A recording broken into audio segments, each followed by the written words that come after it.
அனைவருக்கும் வணக்கம். இன்றைக்கி நம்ம கேம்ப் ரோடு ஏர்ஃபோர்ஸ் ரோட்டில் இருக்க டேனி பவன் ஹோட்டலுக்கு வந்திருக்கோம். இங்கே நம்ம ஆர்டர் பண்ணது ஒரு ப்ளெயின் தோசை, ஒரு மசால் வடை, ஒரு மெது வடை. இந்த ப்ளெயின் தோசையோட குவான்டிட்டி வந்து ஒரு மீடியமான குவான்டிட்டியாக இருந்துச்சு. இதில் அவங்க கொடுத்த தேங்காய் சட்னியும் தக்காளி சட்னியும் அவ்வளோ சூப்பராக இருந்துச்சு. மசால் வடையும் டேஸ்ட்டில் அவ்வளோ சூப்பராக இருந்துச்சு.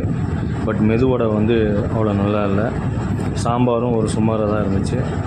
பட் நம்ம கொடுத்த காசுக்கு இது வந்து ஓரளவுக்கு ஒர்த்து அப்படின்னு சொல்லலாம். இந்த லொக்கேஷனுக்கு யாராவது இந்த ஹோட்டலில் சாப்பிட்றீங்கன்னா கமெண்ட் செக்ஷனில் கமெண்ட் பண்ணுங்கள். இந்த வீடியோ உங்களுக்கு பிடிச்சிருந்தால் லைக் பண்ணுங்கள், ஷேர் பண்ணுங்கள், சப்ஸ்கிரைப் பண்ணுங்கள். மறக்காமல் பெல் ஐக்கானே ப்ரெஸ் பண்ணுங்கள். அப்போ தான் உங்களுக்கு நோட்டிஃபிகேஷன் நம்ம போகிற வீடியோஸ் எல்லாம் ரெகுலராக கிடைக்கும். இந்த வீடியோ பார்த்த அனைவருக்கும் நன்றி. Thank you very much. பாய்.